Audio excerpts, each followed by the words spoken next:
Fórmula Médica transmitiendo salud.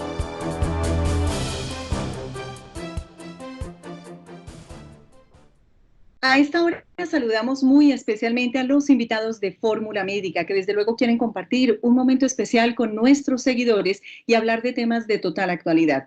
Con nosotros a esta hora es un gusto saludar al doctor Alfonso Lemaitre Soleimán. Él es cirujano plástico, estético y reconstructivo y miembro de número de la Sociedad Colombiana de Cirugía Plástica. Doctor Lemaitre, qué gusto tenerlo con nosotros en Fórmula Médica. Bienvenido.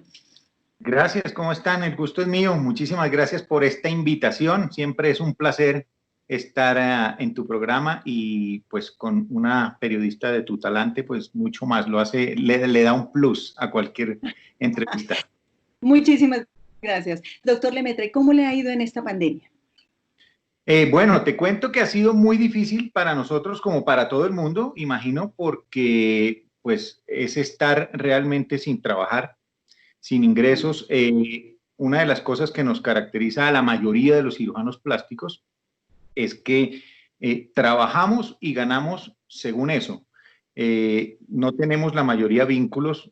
Tú sabes que la cirugía plástica y particularmente la estética es simplemente particular. Entonces, con la restricción y la prohibición de las cirugías desde hace ya casi 3 meses, pues estamos sin un solo ingreso.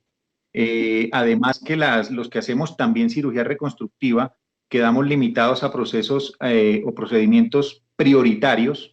Esto es prácticamente que los que están operando hoy en día son los médicos que hacen urgencias y atienden situaciones de emergencia, fracturas, accidentes, etcétera, y los que hacen cirugía oncológica.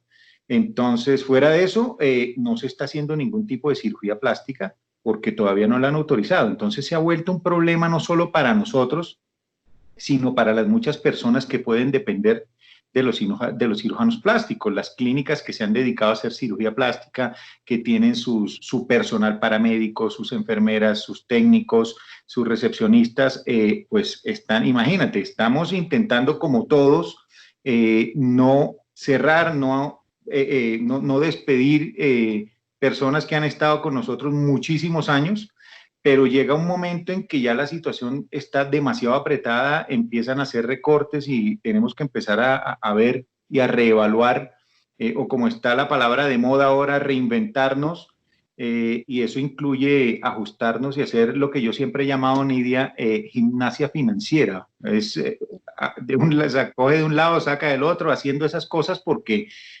como nos ha tocado a todos, pero la situación para nosotros sí es muy preocupante, sobre todo porque el gobierno ha hecho unas reaperturas de varios sectores, pero a nosotros no nos ha dejado todavía iniciar.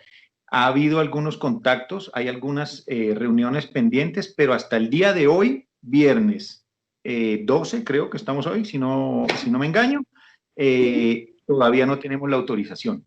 Entonces, lo que nosotros queremos también es hacerle un llamado al gobierno, particularmente a los gobiernos locales ahora, porque cada gobierno está manejando la situación de acuerdo a cómo está la pandemia a nivel local, pero queremos que nos escuchen porque tenemos realmente unas propuestas y con argumentos muy fuertes en relación a que la reapertura va a ser lo más segura posible tanto para el paciente como para nosotros y pues para las familias que dependen de esta actividad. Doctor Lemaitre, el tema de la seguridad es fundamental en este momento cuando se han creado protocolos para cada uno de los sectores. ¿Por qué dice usted que es más seguro, es muy seguro para un paciente que está sometiéndose a un tipo de tratamiento quirúrgico o de intervención quirúrgica como esta? Pues en cirugía plástica, Nidia, recordemos que nosotros manejamos exclusivamente paciente sano y estamos hablando de cirugía plástica estética, ¿no? Si bien la parte reconstructiva, a no ser las dos excepciones que mencioné al inicio, que son la oncológica o el trauma en emergencia, el resto son pacientes prácticamente sanos.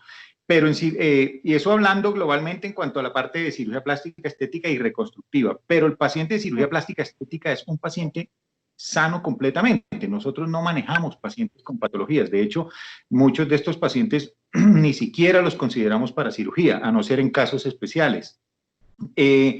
Por eso te digo que es uno de los sectores dentro de la medicina que tiene mucho menos riesgo. Para que tengas una idea, dentro de las estadísticas que manejamos, el año pasado, por ejemplo, se hizo una encuesta entre los cirujanos plásticos sobre el número de cirugías realizadas el año pasado, ese tipo de cosas, cuánto se complicaron y todo eso. Y para que tengas una idea, solamente el año pasado, en 2019, se hicieron 27.000 cirugías, de las cuales solamente 5 pacientes se complicaron necesitando hospitalización.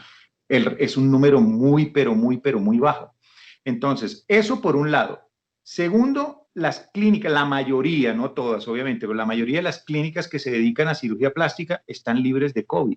Son clínicas que se dedican únicamente a tratar pacientes sanos. Los equipos, porque obedeciendo todas las directrices, no solamente del gobierno, sino de las sociedades científicas a nivel mundial, todo este personal está capacitado para cualquier eventualidad e inclusive para el manejo de este tipo de situaciones, con el caso de la pandemia, de lo que estamos hablando actualmente. Entonces, por esto, pensamos nosotros que es una de las especialidades médicas donde hay menor riesgo de contagio. Además de que estamos se ha creado con la Sociedad Colombiana de Cirugía Plástica una serie de recomendaciones y protocolos adhiriéndonos a los protocolos ya existentes por el gobierno y todos llevados realmente de una manera muy, pero muy estricta, repito, para darle seguridad al paciente, a nosotros y a los familiares del paciente, a su entorno. Para que tengas una idea, solamente existen, y esto es para todas las especialidades médicas, por ejemplo, ahora que se abrió la consulta presencial, la manejábamos antes virtualmente, tan pronto el paciente llama al consultorio, pues se le hacen una serie de preguntas que son parte del protocolo no solo de la sociedad, sino de los organismos de control, secretaría, ministerio, donde prácticamente te digo lo siguiente: paciente que siquiera diga que durante el día anterior estornudó, ese paciente simplemente no va a ir al consultorio. Ese paciente, cualquier paciente que refiera un positivo para cualquiera de los síntomas, es un paciente que no va a poder ir al consultorio, sino hasta 14 días después, mejor dicho, 14 días después de que no haya ningún tipo de síntoma, sea respiratorio, dermatológico, en fin, de todos estos de los que estamos hablando con esta pandemia. Entonces, los protocolos son muy estrictos. La llegada al centro médico, del centro médico de la recepción a los consultorios, la entrada al consultorio, dentro del consultorio, utilizando todos los protocolos de una manera estricta y recordando, de una manera estricta en un paciente sano. Pero, sin embargo, hay que hacerlo, evitar usando todos los medios digitales posibles. Dentro de los consentimientos informados, también existe ahora una cláusula donde se le explica al paciente todo lo relacionado con el COVID en relación al intraoperatorio, al posoperatorio, una información inmensa para que el paciente la tenga en cuenta, los cuidados que se deben tener en las salas de cirugía, protocolos como, por ejemplo, bueno, esto te lo adelanto, es una de las propuestas que tenemos, como por ejemplo iniciar la reactivación por fases de una manera escalonada. Entonces, iniciar, por ejemplo, con pacientes de cirugía menor, cirugías que no demoren sino no más de 3 horas, no hacer procedimientos combinados, entre una cirugía y otra, un espacio de por lo menos 1 hora mientras se vuelve a hacer la esterilización, mientras se hacen y se adecúan todas las salas de cirugía y todos los espacios para que esto sea mínimo. Además de que, bueno, empecemos por lo que siempre hemos hablado, entrar a la sala de cirugía con estas conductas y estos protocolos, pues simplemente el paciente está entrando a un sitio completamente estéril, sobre todo si son clínicas de cirugía plástica únicamente. Hay más riesgo en este sentido que el paciente contraiga el virus en cualquier otro lado que en una sala de cirugía. Obviamente, en clínicas que tienen que estar fiscalizadas todo el tiempo, siguiendo los protocolos y cumpliendo con todas las directrices de los órganos de control. Por eso me atrevo a decir que somos una de las especialidades que menos riesgo de contagio ofrece. Además, recordemos, dentro de los protocolos, para que tengas una idea, de exámenes preoperatorios, el paciente va a tener que hacer por lo menos 2 pruebas para COVID, con un intervalo entre una y otra de 48 horas. O sea, es un paciente que prácticamente va con toda la seguridad de que no está con ningún tipo de infección por COVID. Obvio. ¿Por qué se incluyó esto en los consentimientos informados también? Porque tú sabes que hay una ventana que puede dar un falso positivo, que es en el inicio de la pandemia. Para eso se le hacen toda esta serie de preguntas a los pacientes. Para eso tienen que llegar a estos cuestionarios donde él también se compromete a que todo lo que está diciendo es verídico, y pues con eso prácticamente la posibilidad de contagio se reduce a cero. Entonces, por eso digo que hoy en día una de las especialidades que ofrece menos riesgo para contagio es la cirugía plástica. ¿Se ha pensado en una gradualidad en los procedimientos que se puedan aplicar a este tipo de cirugía plástica, estética o reconstructiva, pensando que seguramente no todo el mundo va a querer, así tenga la necesidad, así lo quiera hacer, de hacerse, por ejemplo, una liposucción o de hacerse un procedimiento mucho más grande? ¿Se ha pensado en esa gradualidad, doctor Lemaitre? Sí, claro. De hecho, dentro de los protocolos está reactivar la especialidad de manera escalonada, iniciando se han dividido las cirugías y los procedimientos en grados, empezando por el grado 1, que es el grado de pacientes de muy bajo riesgo o pacientes sin riesgo, pacientes que durante la valoración preanestésica tienen que tener un diagnóstico de un ASA1, o sea, pacientes sin riesgo. Pacientes que vayan a cirugías de menos de 3 horas, con procedimientos menores, de preferencia con anestesia local o anestesia regional, no anestesia general. Eso está ya protocolizado y es lo que queremos presentarle al gobierno nacional, en que sí se va a hacer este tipo de procedimientos. Obviamente, eso que decías ahora, hay pacientes que así tengamos el aval, tengamos la reapertura, la autorización, hay pacientes que por miedo no van a querer de pronto ir a las clínicas, en fin, básicamente por miedo, de hecho, porque finalmente las clínicas son un foco de riesgo, pero estamos hablando de unos espacios y unas clínicas que están dedicados a una actividad donde prácticamente el paciente es sano y el riesgo de COVID es cero prácticamente. Entonces, y fuera de eso, inclusive las clínicas grandes, las clínicas serias, las clínicas de cuarto nivel tienen una serie de protocolos muy seguros donde ya hay inclusive áreas para pacientes respiratorios y para otro tipo de pacientes. Pero la mayoría de los plásticos también tenemos la posibilidad de operar en clínicas debidamente habilitadas que cumplen todas las condiciones que los organismos de salud exigen y se dedican solamente a este tipo de cirugías. Entonces, no son solamente espacios libres de COVID, sino que asimismo vamos a estar cumpliendo los protocolos y vamos a estar haciendo la reactivación de una manera escalonada. O sea, no van a ser todo tipo de pacientes ni todo tipo de cirugías. Prácticamente el paciente que se va a operar inicialmente es ese paciente, no solamente que tenga las pruebas para COVID negativas, obviamente, sino es ese paciente que en teoría no presenta ningún tipo de riesgo para una complicación.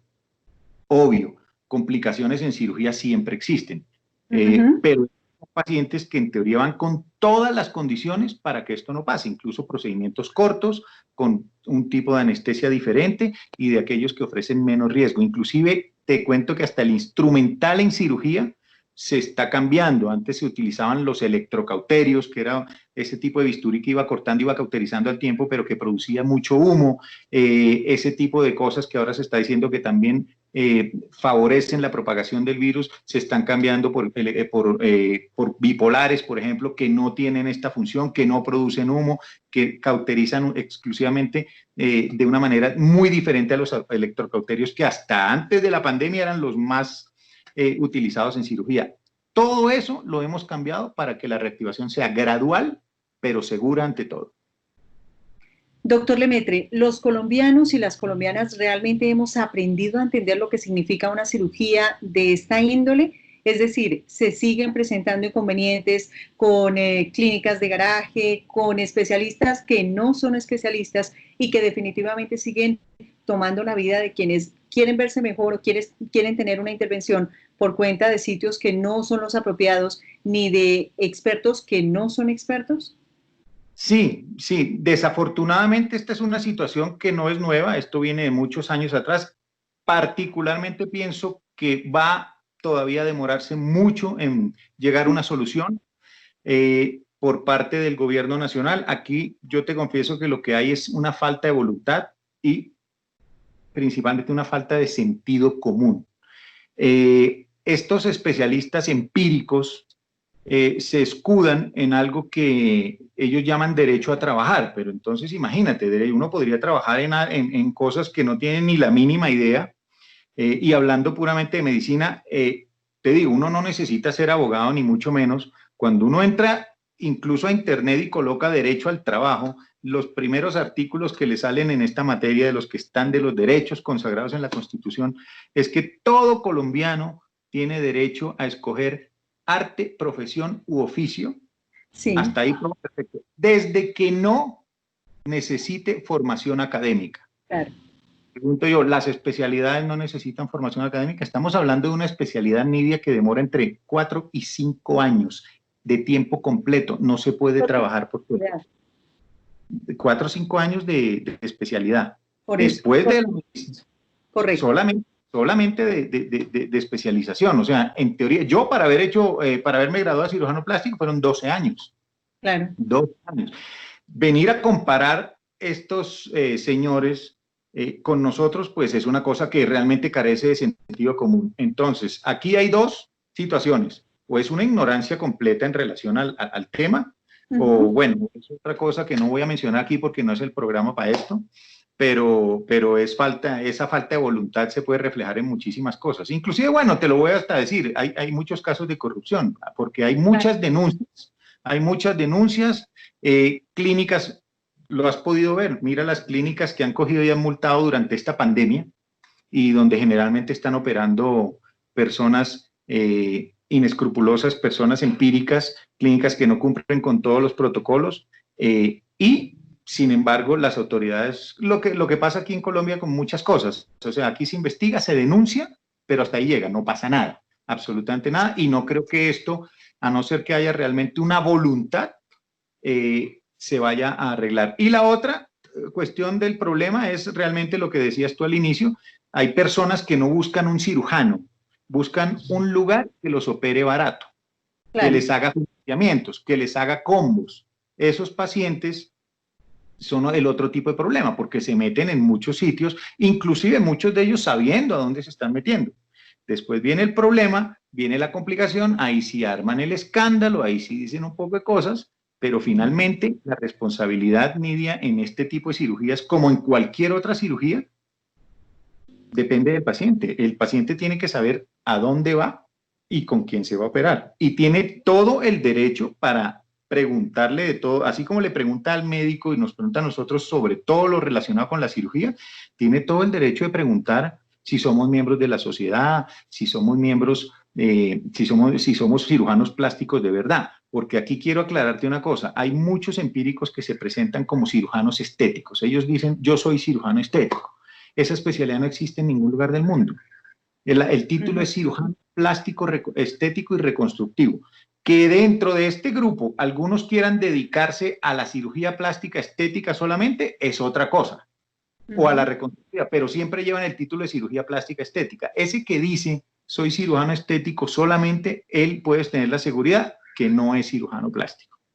Entonces, como ves, la responsabilidad es compartida. Uno, por quienes deben regular la especialidad y no lo han querido hacer. Y otra parte, del propio paciente que tiene que saber que tiene que ir a sitios idóneos, porque finalmente lo que está en juego es su salud y es su cuerpo. Entonces, ese tipo de cosas pienso yo que se van a demorar todavía un poco para solucionarse, para encontrarles una solución. Doctor Lemaitre, estamos llegando al final de este espacio dedicado a hablar de salud, de temas diversos y en este momento de pandemia, de su relación directa con la cirugía plástica y con nuestros especialistas como usted. ¿Qué le quiere decir usted al país en este momento a propósito de las necesidades de nuestros cirujanos, de nuestros especialistas que como usted están atentos a lo que suceda con este proceso de reactivación? Bueno, primero hay que respetar las directrices y las normas de los entes gubernamentales. Estamos hablando de gobierno, a nivel de presidencia, Ministerio de Salud y las secretarías de salud de cada ciudad, de cada municipio. Hay que seguirlas, hay que esperar la reactivación, son protocolos que se han hecho basados en evidencia científica y que hay que esperar la reactivación. No busquen sitios que los vayan a operar de manera clandestina o porque alguien les diga, no, venga, esa es una cirugía pequeña, no le va a pasar nada, no. Evítense problemas, estas son cirugías programadas, son cirugías selectivas que tienen que hacerse de manera segura, son cirugías que no tiene por qué uno tener una complicación por un mal manejo, una mala actitud o por el afán simplemente. En relación a la pandemia, el mensaje que quiero dejarles como médico a los pacientes es lo siguiente: el virus, Nidia, ya está entre nosotros, el virus está en todos lados, lo podemos tener nosotros, lo puede tener el vecino, lo puede tener el amigo, muchas veces ni lo sabremos porque si no presenta síntomas, nunca le hicieron prueba, nadie va a saber si lo tuvo. Y permíteme decir algo que de pronto a muchos no les guste, pero nosotros los colombianos somos gente muy indisciplinada. A nosotros no nos gustan seguir las reglas. Somos nos gusta que los otros las sigan, pero cuando nos toca a nosotros y nos afecta o nos incomoda o nos saca de nuestra área de confort, no queremos hacerlo y ahí empezamos con ese derecho que es el derecho consagrado en la valiosa Constitución que tenemos. No está escrito, pero es el que se cumple aquí y es el derecho a hacer lo que nos dé la gana. Sí. Entonces, eso se tiene que acabar. La gente tiene que saber que este es un virus que mata gente. No es para entrar en pánico, salir corriendo, pensar que si salimos miércoles el virus está en el aire buscando a quién se le mete. No, no es así. Pero el contagio sí es mucho más frecuente y es más agresivo que los virus respiratorios normales. Y en ese contexto, los únicos de los que depende nuestro cuidado somos nosotros. Hay cosas que no pueden hacer por uno. Entonces nos toca a nosotros salir a la calle cuando tengamos que salir, obviamente, todos los elementos de protección personal. Mínimo, para los que no estoy hablando de los que van a una clínica ni eso, los que vamos a empezar a salir después de la reactivación, por lo menos respetando las medidas como el tapabocas bien puesto. El tapabocas tiene que ser nariz y boca, uno no respira por el cuello, ni por el oído, ni nada. Entonces, para tenerlo así, sin nada, que es la misma cosa. Entonces, tener un tapabocas bien puesto, aquellos que puedan utilizar la careta, tenerla, y más que los guantes, el lavado de manos. El lavado de manos frecuente. Cada vez que te acuerdes, dicen que hay que lavarse las manos cada 3, 4 horas. No, cada vez que tú te acuerdes, lávate las manos. Anda en el bolsillo con ese spray de alcoholcito, para que cada vez que entres o hagas una vuelta o lo que sea, después que salgas, te echas alcoholcito. Y la máscara. Y el distanciamiento social. Eviten aglomeraciones, eviten reuniones grandes. Listo, cuando esto se reactive, quienes no queremos ir a ver a nuestros papás, a nuestros hermanos. Son cosas pequeñas, un almuerzo, un reencuentro. Pero evitemos las fiestas, las grandes aglomeraciones. El contagiarnos en este momento, Nidia, depende de nosotros. Si nos cuidamos, no tenemos por qué tener miedo. Si no nos cuidamos y nos dio, después no reclamemos. Definitivamente. Doctor Alfonso Lemaitre, siempre es un gusto tenerlo con nosotros. Muchísimas gracias por estar en Fórmula Médica y desde luego vamos a seguir consultándolo en temas relacionados con la cirugía plástica, estética y reconstructiva. Muchísimas gracias a ti por la invitación, siempre es un placer y bueno, cuando me necesiten, yo creo que antes de que me digan si quiero, ya yo estoy diciendo sí, ahí estoy. Bienvenido siempre, doctor Lemaitre, muchísimas gracias. Gracias a ustedes, hasta luego.